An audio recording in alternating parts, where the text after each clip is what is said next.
கிறிஸ்துவின் நாமத்தினாலே உங்களுக்கு வாழ்த்தலை தெரிவித்துக் கொள்கிறோம். இந்த நாளிலே இந்த நிகழ்ச்சியின் இந்த செய்தியின் வாயிலாய் உங்களை சந்திப்பதில் மிகுந்த சந்தோஷம். நம்முடைய ஆண்டவர் பார்த்தீங்கன்னா ரொம்ப நன்மையானவர்களை செய்கிறார். இயேசு இந்த உலகத்துக்குள்ளே வந்த பிற்பாடு அவர் சொல்றாரு, இந்த உலக ராஜ்யத்தை குறித்து பல விதமான ராஜ்யங்கள் உண்டு. தேவனுடைய ராஜ்யம் என்று ஒரு காரியத்தை அவர் இந்த உலகத்தில் அறிமுகப்படுத்துகிறார். தேவனுடைய ராஜ்யம், இந்த உலகம் ராஜ்யம் என்றால் ஒரு ஆளுகைத்தன்மை உடையது. ஒரு மனுஷனை ஏதோ ஒரு வித ஆளுகைக்குள்ளே அவன் இருக்கிறான், மிகவும் கஷ்டப்பட்டு கவலைப்பட்டு கலங்கி கொண்டு இருக்கிறான். அந்த ஒரு தவறான ஆளுகையிலிருந்து அல்லது போராட்டமான ஆளுகையிலிருந்து உங்களை விடுவித்து உங்களை சுகப்படுத்தும்படி தேவன் விரும்புகிறார். தேவனுடைய ராஜ்யம்னு ஒன்று இன்ட்ரடியூஸ் பண்ணதுனால, தேவனுடைய ராஜ்யம் என்றது உலகத்துக்குள்ளே வந்தபடினால இந்த ரெண்டு ராஜ்யத்துக்கு விரோதமாய் யுத்தம் எப்பயும் சண்டை போட்டுக்கிட்டே இருக்குது, சண்டை நடந்துகிட்டே இருக்குது. தேவனுடைய ராஜ்யம் பார்த்தீங்கன்னா ஆண்டவர் என்ன சொல்ல வருகிறார், ரெண்டு ராஜ்யம் அந்த உலகத்தில் சண்டை போட்டுக்குது, ரெண்டு ராஜ்யம் மோதிக்குது, ஓயாமல் சண்டை போட்டுக்கிட்டே இருக்குது. ஒரு ராஜ்யம் தன்னுடைய ஆளுகையை எக்ஸ்டெண்ட் பண்ணி இந்த உலகம் முழுவதும் தன்னுடைய கட்டுக்கோப்பில் வைத்திருக்கிறது. இந்த உலகத்தை படைத்தார். ரொம்ப 6 நாள் அற்புதமாக இந்த உலகத்தை படைத்து மனுஷனை அவர் படைத்து மனுஷனுடைய ஆளுகை கீழே இந்த எல்லாவற்றையும் கொண்டு வந்து கொடுத்தார். அப்போ மனுஷன் ஆளுகை செய்ய வேண்டும், அதற்கு மேலே தேவன் இருக்க வேண்டும்.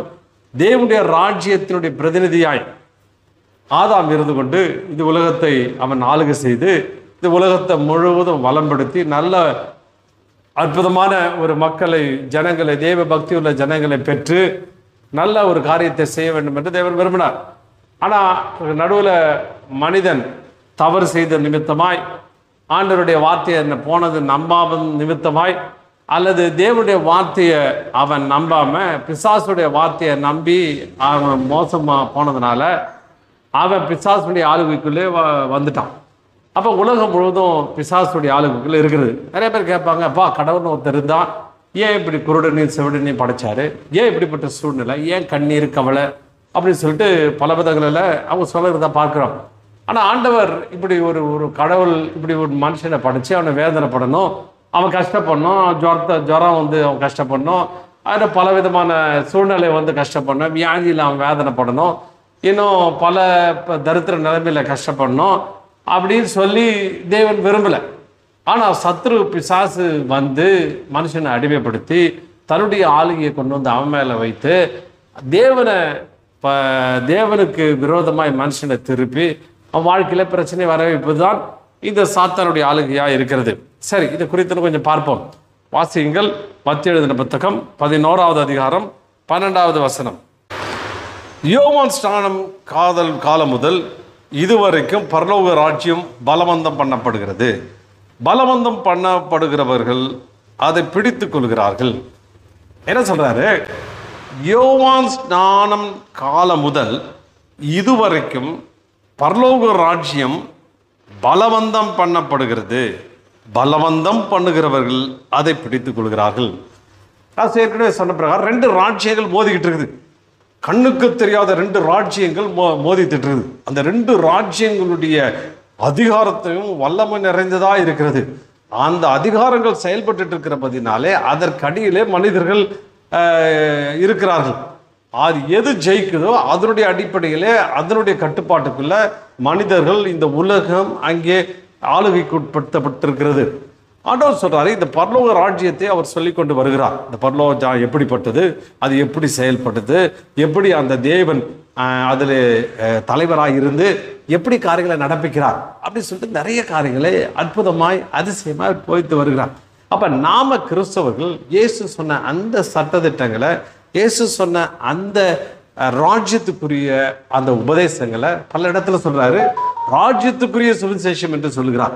இந்த ராஜ்யத்துக்குரிய சுவிசேஷத்தை நம்ம சரியா அறிந்து அது எப்படி செயல்படுது என்று புரிஞ்சுக்கிட்டா அதுக்கு எப்படிப்பட்ட வல்லமையும் எப்படிப்பட்ட அதிகாரமும் கொடுக்கப்படுகிறது என்பதை நாம் புரிந்து கொண்டால் நம்முடைய வாழ்க்கையில சூழ்நிலைகளை ஜெயிக்கவும் தேவனுடைய பார்வையில் எப்படி அதிகாரத்தை பெற்று நம்ம செயல்படும் என்பதை நாம் தெரிந்து கொள்ள முடியும். இதில் பார்த்தீங்கன்னா யோவான் ஸ்நான காலம் முதல் இதுவரைக்கும் பரலோக ராஜ்யம் பலவந்தம் பண்ணப்படுகிறது, பலவந்தம் பண்ணப்படுகிறவர்கள் அதை பிடித்து கொள்கிறார்கள். அதாவது பலவந்தம் ராஜ்யம் வச்சிருக்குது, தேவனுடைய ராஜ்யம் கொடுக்கப்பட்டிருக்குது. தேவனுடைய ராஜ்யத்தை ஆண்டவர் கொண்டு வந்து வச்சுட்டார். அது கண்ணுக்கு தெரியாத விதத்தில் இருக்குது. அதை ஆண்டவர் உங்களுக்கு கொடுக்கணும்னு விரும்புகிறாரு. அதை எப்படி பெற்றுக்கொள்வது? அந்த ராஜ்யத்தை எனக்கு என் சூழ்நிலையிலேருந்து வெளியே வரணியா, என் பிரச்சனையை நான் ஜெயிக்கணியா, என் வியாதியை நான் ஒன்றுமில்லாக்கணியா, நான் பல காரியங்களை செய்யணும் அப்படின்னு விரும்புகிற ஒருத்தன் எப்படி தாவனுடைய ராஜ்யத்தை பெற்றுக்கொள்ள முடியும்? அதில் போய் எப்படி அங்கத்தினராக மாற முடியும்? எப்படி உங்களுக்கு அந்த ராஜ்யத்தில் நீங்கள் எப்படி செயல்பட முடியும்? அல்லது அந்த ராஜ்யம் உங்களை எப்படி செயல்படுத்த முடியும் அப்படின்னு யோசிச்சா, இயேசு இந்த இடத்துல சொல்கிறாரு, பரலோக ராஜ்யம் பலவந்தம் பண்ணப்படுகிறது, பலவந்தம் பண்ணப்படுகிறவர்கள் அதை பிடித்துக் கொள்கிறார்கள். அப்போ தேவனுடைய ராஜ்யத்துக்குள்ளே நீ வரணும் அப்படின்னு நிறைய பேர் பார்த்தீங்கன்னா இந்த உலகத்தில் இப்போ நீங்கள் பழைய கதைகளை வாசித்து பார்க்க முடியும். இந்திய சுதந்திரம் வரல, ஆங்கிலேய ஆட்சிக்குள்ளே இந்த இந்திய நாடு இருந்துச்சு, அடிமைத்தனத்தில் இருந்துச்சு, அவன் ஆண்டு கொண்டு இருந்தான். இதை ஒரு நாளில் நிறைய பேர் என்ன செஞ்சாங்க, இதுலேருந்து வெளியில் வரணும்னு ஆசை இருந்தது. அதுக்காக எத்தனை பேர் போராடினான்னு பார்த்தீங்கன்னா விரல் விட்டு எண்ணக்கூடிய செலவில் தான் ஆட்கள் வந்தாங்க. அவன் என்ன செஞ்சாங்க, இதுக்கு போராடணும். சில பேர் இது பிடிக்கல, அது விரும்பலை, உண்மைதான். ஆனால் இந்த ராஜ்யத்தை நாம் சுதந்திரம் அடைந்தாக வேண்டும், நாம் விடுதலை பெற்றுக்கொண்டாக வேண்டும் அப்படின்ற விருப்பம். இப்போ சில பேர் என்ன செய்கிறாங்க, மாறுறாங்க, வன்முறையாளர்கள் அவருக்கு பேர். அப்போ அந்த பலவந்தம், அதாவது பெற்றுக்கொண்டாகணும், இது எனக்கு கிடைச்சாகணும் அப்படின்னு சொல்லிட்டு ஒரு ஃபோர்ஸ் யூஸ் பண்ணுறாங்க பாருங்க, ஒரு உந்துதல் சக்தியோடு செயல்படுறாங்க பாருங்க, அதுக்காக தீவிர முயற்சி மேற்கொள்கிறாங்க பாருங்க, அவங்க தான் இந்த பரலோக ராஜ்யத்தை பெற்றுக்கொள்வது தகுதியான ஆட்கள். இப்போ நீங்கள் ஒரு போராட்டத்துக்குள்ளே இருக்கிறீங்க, சூழ்நிலைக்குள்ளே இருக்கிறீங்க, உங்களுக்கு இதுலேருந்து விடுதலை ஆக்கப்படணும்னு விருப்பம் இருக்குது. விருப்பத்தை வச்சுட்டு அப்படியே உட்காந்துட்டு இருந்தீங்கன்னா, நான் விருப்பப்படுறேயா, நான் நல்லது ஒத்துக்கிறேயா, நான் இதை சரி இது பண்ணுறேன்னாக்க நீங்கள் உங்களுக்கு பரலோக ராஜ்யம் வரப்போகிறதில்ல. பரலோக ராஜ்யம் யாருக்கு புரியுதுன்னா, இதில் சொல்லப்படுது பலவந்தம் பண்ணுகிறவர்கள், பலவந்தம் பண்ணப்படுகிறது. ஆங்கிலீஷை பார்த்தீங்கன்னா இட்ஸ் ரிக்வயர்ஸ் வயலன்ஸ். ஆங்கிலத்தில் சொல்லப்பட்டு and from days of John the Baptist until now the kingdom of heaven suffereth violence and violent take it by force. என்னன்னா அதுக்கு பலவந்தம் பண்ணுகிற ஆட்கள் தேவை, பலவந்தம் பண்ணுகிற ஆட்கள் தேவை. அப்படிப்பட்டவர்களுக்காக இந்த பரலோகம் வெயிட் பண்ணிட்டு இருக்குது, காத்துட்டு இருக்குது. அதை ஒருத்தன் பெற்றுக்கொள்ளணும்னா ஒரு பலவந்தத்தோடு, ஒரு ஃபோர்ஸோட, ஒரு உந்துதல் சக்தியோடு கூட அவரை எடுத்துக்கொள்ளும் போது அது அவர்களுடையதாய் மாறுகிறது. இயேசு பரலோக ராஜ்யம் சொல்லியிருக்கிறார், எல்லாம் செயல்படுற விஷயத்தெல்லாம் சொல்லிட்டாரு. ஆனால் அதில் நீ போய் அதை பெற்றுக்கொள்வதற்கு நீ விருப்பத்தோடு கூட, நீ வேகத்தோடு கூட செயல்பட வேண்டும் அப்படின்னு போட்டிருக்குது. இன்னும் ஒரு இதில் பார்த்தீங்கன்னா யோவான் பாருங்க, அந்த வன்முறை எப்படி, இன்னும் கொஞ்சம் இதை மொழிபெயர்ப்பு கொஞ்சம் நான் சரி பண்ணி போட்டாக்க, யோவான் ஸ்நானகனின் நாட்கள் இருந்து இன்று வரை பரலோக ராஜ்யம் வன்முறைக்கு ஆளாகிறது, வன்முறையாளர்கள் அதை கைப்பற்றுகிறார்கள். அப்படின்னா இந்த வன்முறை பரலோக ராஜ்யத்தில் நீ மெம்பர் ஆகணும், இந்த பிரச்சனையெல்லாம் அடித்து தீர்க்கணும், இவர்களெல்லாம் ஒன்றுமில்ல ஆக்கணும், இந்த உலகத்தில் இருக்க சாத்தானுடைய ராஜ்யம் அல்லது இருளின் ராஜ்யத்துக்கு முடிவு உண்டாக்கணும் அப்படின்னு விரும்புறது மாத்திரமல்ல, அதை நான் செஞ்சு முடிக்கணும். அதில் மெம்பர் ஆயிட்டு அந்த சாத்தானுடைய ராஜ்யத்தை, அந்த பிசாசின் ராஜ்யத்தை நீ முறியடிக்கணும்னு என்னைக்கு நினைக்கிறப்பார், அதை அதை செயலிழக்க வைக்க நினைக்கிறப்பார். அப்போ வன்முறையாளர்கள், அப்போ என்ன சொல்லப்படுது பாருங்க, யோவான் நாட்களில் இன்று வரை பரலோக ராஜ்யம் வன்முறைக்கு ஆளாகிறது, வன்முறையாளர்கள் அதை கைப்பற்றுகிறார்கள். வன்முறையாளர் நான் தீவிரவாதி, தீவிரமாக செயல்படுறவன், இந்த தீவிரமாக செயல்படுறவன் அதை எடுத்துக்கொள்கிறான் அப்படின்னு அங்கே சொல்லப்படுகிறது. அப்போ வன்முறையாளர்கள் அப்படின்னா ரொம்ப ஃபோர்சிபிளா, வயலண்டா இல்லை, நான் தேவனுடைய வல்லமையும் அதிகாரத்தையும் பெற்றுக்கொண்டு இந்த பிசாசனுடைய இந்த இருளின் ராஜ்யத்துக்கு முடிவு உண்டாக்குவேன் அப்படின்னு நீங்கள் முயற்சி எடுக்கிறீங்க பாருங்க, நீங்கள் தேவனுடைய ராஜ்யத்துக்கு தகுதி உள்ளவன். அதுவும் இல்லாமல் உனக்கு அந்த தேவனுடைய ராஜ்யம் கொடுக்கப்படுகிறதுன்னு இயேசு அங்கே சொல்லுகிறார். பாருங்க, ரெண்டு ராஜ்யம் மோதிக்குது, ஒன்று இருளின் ராஜ்யம், இன்னொன்று தேவனுடைய ராஜ்யம்.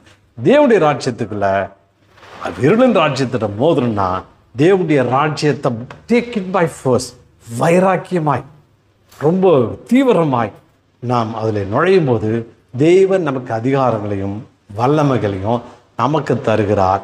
அவைகளை கொண்டு நாம் போராட வேண்டும், அவைகளை நாம் கொண்டு செயல்படுத்த வேண்டும் என்று தேவன் அங்கே எதிர்பார்க்கிறார். பரலோக ராஜ்யம் என்பது என்ன? பரலோக ராஜ்யத்தை ஒருத்தன் அடைந்து கொள்ளணும், இல்லை தேவனுடைய வல்லமையும் அதிகாரத்தை நாம் பெற்றுக்கொள்ளணும் அப்படின்னா நம்ம ஒரு புரட்சியாளனை போல, அதாவது ஒரு வைராக்கியத்தோடு, ஒரு தீவிரவாதி மாதிரி, இப்படி சொல்லலாமா, கிறிஸ்தவ தீவிரவாதி மாதிரி தீவிரமாக வேலை செஞ்சு, வன்முறையாளர்கள் அப்படின்னா என்னன்னா அப்படியே ரொம்ப வயலண்ட் பை ஃபோர்ஸ், அதாவது வயலண்ட்டாக தீவிரமாக செயல்பட்டு இது எனக்கு வேண்டும், என்னுடையது அப்படின்னு சொல்லி நாம் முயற்சி அதை எடுத்துக்கொள்ள வேண்டும், அதை பெற்றுக்கொள்ள வேண்டும். அப்படிப்பட்டவர்கள் தேவனுடைய ராஜ்யத்துக்கு தகுதியுடையவர்களாக மாத்திரமல்ல, அவங்க இந்த பிசாசுடைய ராஜ்யத்துக்கு முடிவுண்டாக்குவார்கள் என்று தேவன் இங்கே சொல்லுகிறார். சரி, அப்போ ஆண்டவர் பாருங்க, இயேசு கிறிஸ்துவை பிசாசு என்ன செய்கிறான்? ஒரு உயர்ந்த மலைக்கு மேலே கொண்டு போகிறார். மத்தேயு 4ஆம் அதிகாரம் 7-11 வசனங்கள்.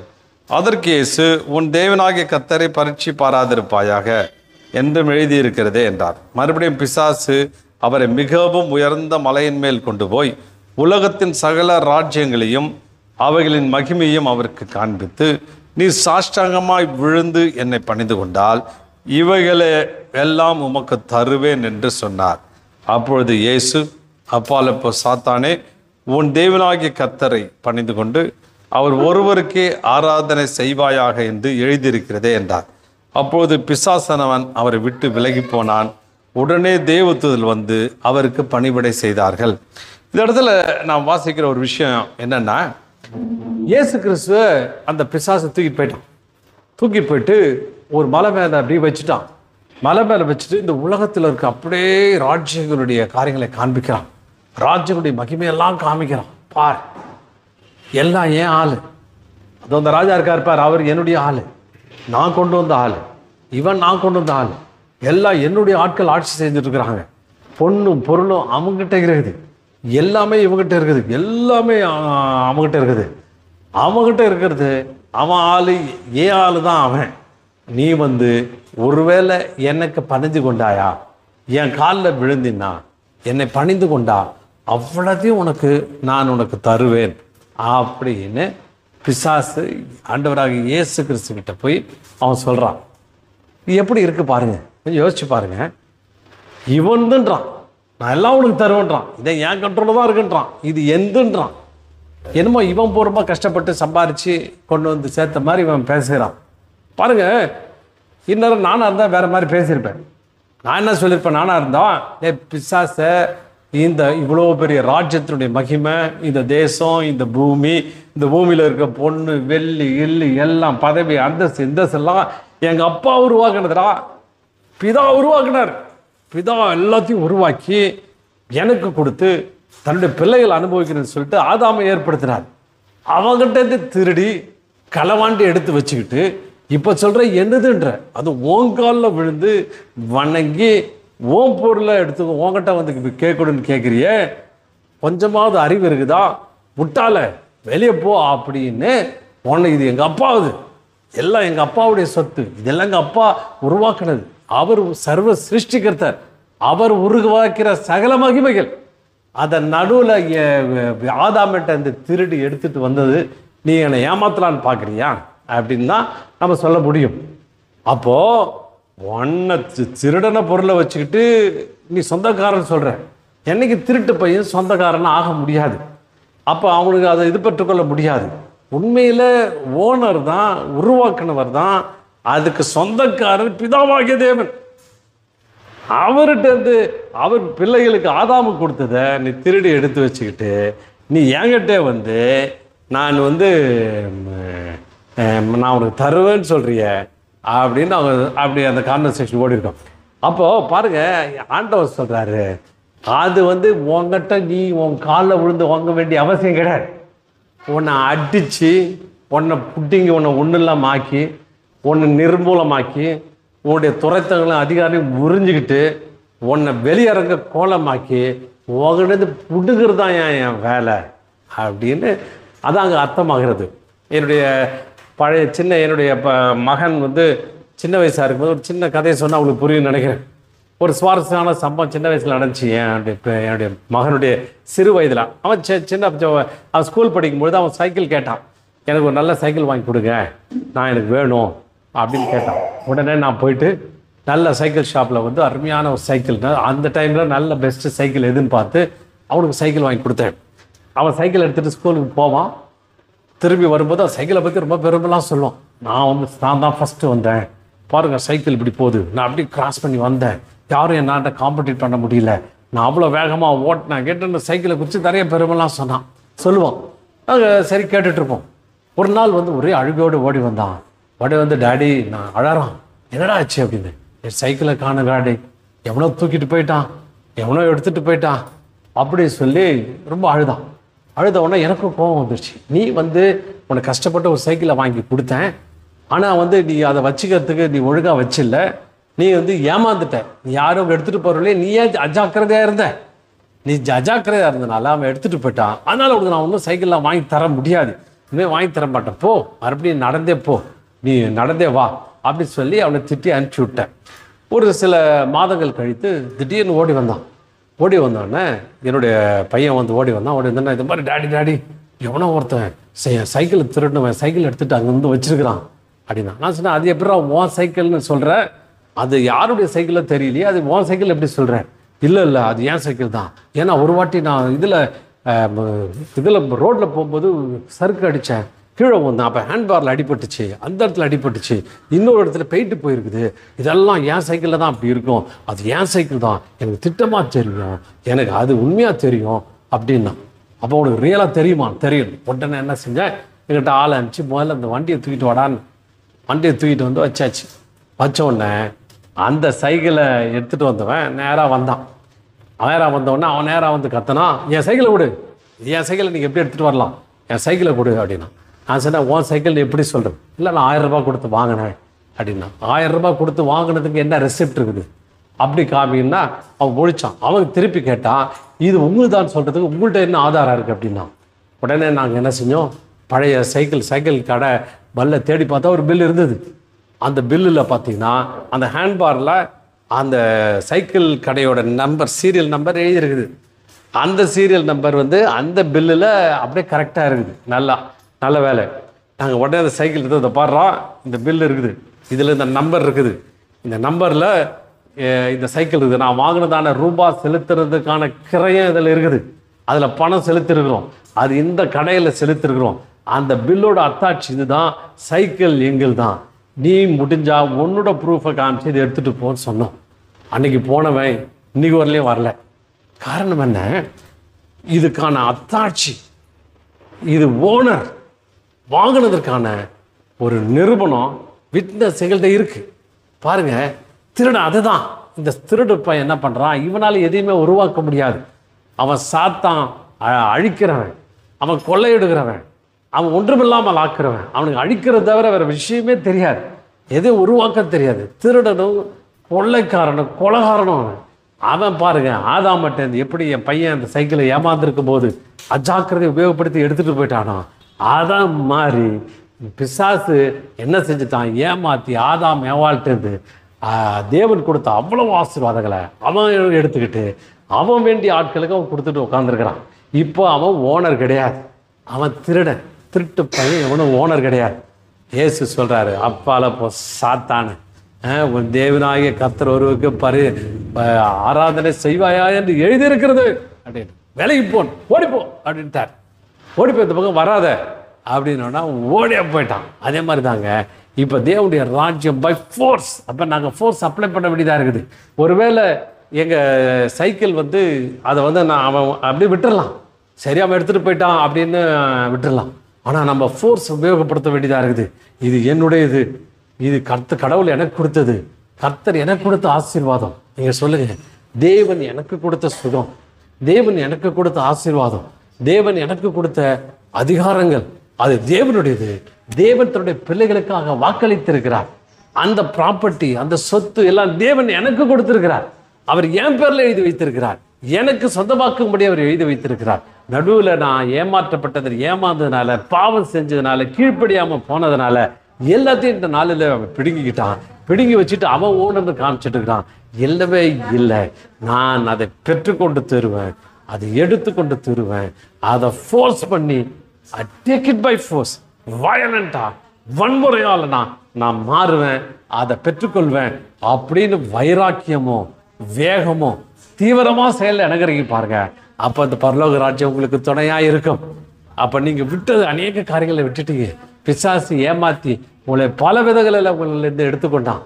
பல காரியங்களை அவன் எடுத்துக்கொண்டிருக்கிறான், திருடி வைத்திருக்கிறான். உங்கள் சுகத்தை திருடி வைத்திருக்கிறான், உங்கள் ஆசீர்வாதத்தை திருடி வைத்திருக்கிறான், உங்களுடைய பல நன்மைகளை எடுத்து வைத்திருக்கிறான், பல குழப்பத்தை வைத்திருக்கிறான். ஆண்டவராகிய கர்த்தராகிய இயேசுவின் நாமத்தினால் நீங்கள் சொல்லுங்க, இழந்ததெல்லாம் நான் திரும்ப பெற்றுக்கொள்ள போகிறேன், நான் அதை எடுத்துக்கொள்ள போகிறேன், அது என்னுடையது, தேவன் எனக்கு தந்தது அப்படின்னு சொல்லி நீங்கள் அவைகளுக்கு போராடும் பொழுது அவைகளை பெற்றுக்கொள்ளுகிற பிள்ளைகளாய் நீங்கள் மாறுகிறீர்கள். அதை வயலண்டாக நீங்கள் பெற்றுக்கிறீங்க. அதை பெற்றுக்கொள்ள வேண்டும் என்று தேவன் உங்களை அவர் எதிர்பார்க்கிறார். அப்போ தேவன் வயலன்ஸ், வன்முறையால் நான் மாறுவேன். அதனால் வேகம், ஒரு ஒரு ஒரு முயற்சியோடு கூட, ஒரு வைராக்கியத்தோடு கூட நீங்கள் செயல்படுவீர்களானால் அவ்வளோ காரியங்களில் பெற்றுக்கொள்வீர்கள். ஒன்றத்தில் குறைவில்லாதபடி பூரணமாய் சம்பூர்ணமாய் இருக்கும்படி தேவன் நம்மை அவர் அழைத்திருக்கிறார். இன்னும் கூட ஒரு வசனங்களை வாசிப்போம். லூக்கா 8:42-44. தன் வீட்டுக்கு வரும்படி அவரை வேண்டிக் கொண்டான். அவர் போகையில் திரளான ஜனங்களை அவர் நெருக்கினார்கள். அப்பொழுது 12 வருஷமாய் பெரும்பாடுகளாயிருந்து தன் ஆஸ்திகளை எல்லாம் வைத்தியர்களுக்கு செலவழிந்தும் ஒருவனாலும் சொஸ்தமாக்கப்படாதிருந்த ஒரு ஸ்திரீ அவருக்கு பின்னாக வந்து அவருடைய வஸ்திரத்தின் ஓரத்தை தொட்டால் உடனே அவருடைய பெரும்பாடு நின்று போயிற்று. அப்போ பாருங்க, ஒரு அந்த வசனம் சொல்லப்படுகிறது, அவரை வேண்டிக் கொண்டார்கள். அவர் வீட்டிற்கு வரும்படி அவர் திரளான ஜனங்களை அவரை நெருக்கினார்கள். நல்ல திரளான ஜனங்கள் அப்படியே நெருக்கி அப்படியே ப்ரெஸ் பண்ணுறாங்க, அப்படியே நெருக்கிட்டு இருக்காங்க. அந்த பெரும்பாடுள்ள ஸ்திரீ, அவள் 12 வருஷமாக ரொம்ப பெரும்பாடுள்ள ஸ்திரீ, பலவீனமானவன். அவர் யாரையும் தொடக்கூடாது, சட்டத்திட்டங்கள் வந்து யாரையும் தொடக்கூடாது. யாரையும் தொட்டாக்க அதுக்கு மோசே நியாய பிரமாணப்படி தண்டனைகள்லாம் உண்டு. அவர் ரொம்ப வேதனையோடு கூட 12 வருஷமான எவ்வளோ பலவீனமாக இருக்கா. வீட்டை விட்டு வந்து வெகு தூரம் வந்துட்டான். இயேசுவை பார்க்கலான்னு வந்தால் பயங்கர கூட்டம், திரள் கூட்டம், நெருக்கினால் கூட எல்லாம் ஆம்பளைங்க, பெரிய பெரிய பலசாலிகள்லாம் சேர்ந்து அவரை நெருக்கிட்டு இருக்கிறாங்க. உள்ளே போக முடியாத சூழ்நிலை இருக்குது. அவள் பாருங்க, தன்னுடைய பலவீனத்தில் மிகுந்த பலனை செலுத்தி அப்படியே அதை தாண்டி அவன் என்ன செய்கிறான், எல்லாத்தையும் அவள் தள்ளிட்டு ப்ரெஸ் பண்ணி முயற்சி எடுத்து ஒரு வயலண்டாக ஒரு தீர்மானத்தோடு கூட பெற்றுக்கொண்டே தீர்வுன்னு சொல்லிட்டு தீர்மானத்தில் பாருங்க 44 வருஷம் அவருக்கு பின்னாக வந்து அவருடைய வஸ்திரத்தின் ஓரத்தை தொட்டால் உடனே அவருடைய பெரும்பாடு நின்று போயிட்டு பாருங்க. அங்கே தான் பாருங்க, ஒரு வயலண்ட், ஒரு தீவிரவாதி மாதிரி செயல்படுறான், ஒரு வன்முறையாளராக செயல்படுறான். தேவனுடைய ராஜ்யத்தில் ஆண்டவரே நீங்கள் போயிட்டு ஆண்டவரே சுகம் கிடைச்சா குடிச்சா கொடுங்க, கிடைக்காட விட்டுருங்க, நமக்கு சித்தம் தான் கொடுங்க, சித்தம் இல்லாட்டா பரவாயில்ல, நான் இப்படியே இந்த வியாதியிலே மறித்து போயிடுறேன், இப்படியே இருக்கட்டும், அப்படியே போயிட்டு பலவீனமாக போயிடுறேன். ஒருவேளை ஒரு தரித்திர நிலைமையில் இருக்குன்னு வைத்துக்கொள்ளுங்க, நான் ரொம்ப கடங்காரலால் ரொம்ப கஷ்டப்படுறேன், இப்படியே இந்த கஷ்டம், நான் கஷ்டப்பட்டு தான் சாகணும்னு நமக்கு விருப்பம் இருந்தால் அப்படியே விட்டுடுங்க. கடங்காரன் அடிக்கிட்டோம், ஏதோ ஆனால் ஆயிட்டு போட்டோம், எது போனாலும் பரவாயில்ல அப்படின்னு பேசுறது வந்து சரியான ஆள் கிடையாது. வன்முறையாளர்னா என்னன்னா, இது எனக்கு வேணும். எப்படி பிரிட்டிஷ் எதிர்த்து நம்ம ஆட்கள், இந்த நாடு எங்கள் நாடியா, எங்களுடையது, இது எங்களை ஆட்சி செய்யறதுக்கு நீ யாரு, எங்கேருந்து வந்திருக்கிற, வெள்ளைக்காரனுக்கு இங்கே வேலை இல்லை, கிளம்பு, எங்கள் நாட்டை நாங்கள் ஆண்டுகளுறோம், இது எங்களுக்கு, எங்கள் பூமி, எங்கள் எடுத்தது, நாங்கள் சம்பாதிச்சு, எங்கள் முப்பாட்டம் இருந்தது, இது எங்களுடையது அப்படின்னு இறங்கி நம்முடைய சொத்தை, நம்முடைய சுதந்திரத்தை நின்று இது பண்ணுறோம் பாருங்க, கிளர்ச்சி பண்ணுறோம் பாருங்க, தீவிரமாக செயல்படுறோம் பாருங்க, அதுதான் வன்முறையாளர்கள். அப்படிப்பட்ட வன்முறையாளர் பாருங்க. இப்போ ஒரு சுகம் என்னுடையது, அவன் சொன்ன வஸ்திரத்தின் ஓரம், ஏன்னா வேதாந்தத்தில் சொல்றது அவருடைய வஸ்திர தேவாலயம் வஸ்திர தொங்கினால் நிறைந்து இருக்கிறது. தேவாலயன்றதுன்னா அங்கே சுகம் உண்டு, அங்கே பலன் உண்டு, அங்கே விடுதலை உண்டு, அங்கே நன்மைகள் உண்டு. அப்போ நான் தேவனுடைய பிள்ளை, என்னுடைய தேவன் அவருடைய வஸ்திர தொங்கல்னால நிறைச்சி வச்சிருக்கிறாரு, அங்கே சுகம் அங்கே இருக்கிறது. அவர் அங்கே தான் இருக்கிறார். சுற்றி பல பேர் நின்றுக்கிட்டு தடை பண்ணிட்டு உட்காந்துருக்குறாங்க. ஆனால் நான் இந்த சுகத்தை பெற்றுக்கொண்டே தீருவேன். யார் தடை செஞ்சாலும் பரவாயில்ல, சுகம் என்னுடையது, எங்கள் அப்பா வச்சிருக்குது, இது பிள்ளையின் அப்போ நான் பெற்றுக்கொண்டே தீருவேன் அப்படின்னு முயற்சி எடுத்து போய் அதை தொடும்பொழுது உடனே சுகம் பெற்றார். உடனே என்ற பதம் பாருங்க, எனக்கு ரொம்ப ஆச்சரியமாக இருக்குது. அப்போ பரலோக கவர்மெண்ட் வெயிட் பண்ணிட்டு இருக்குது. டேய், எப்படா நீ முயற்சி எடுத்து வருவ, ரெடியாக வச்சிருக்கிறேன். நீ அப்படி டச் பண்ணா போதும், நீ தொட்டா போதும், நீ முயற்சி எடுத்து தீவிரமாக செயல்பட்டா போதும், அப்படியே உனக்கு கொடுத்துட்றேன், அவ்வளோ உடனே கிடச்சிடும், நீ கவலைப்படாத அப்படின்னு தேவாதி தேவன் சொல்லுகிறார். உடனே பெரும்பாடு நின்று போயிட்டு. அப்போ ஆண்டவர் என்ன எதிர்பார்க்க, அதுதான் ஆண்டவர் சொல்றாரு, சஃபரத் வயலன்ஸ், வன்முறையாளர்கள், கிளர்ச்சியாளர்கள், இது சாத்தானுடைய, இது தேவன் வைத்ததல்ல.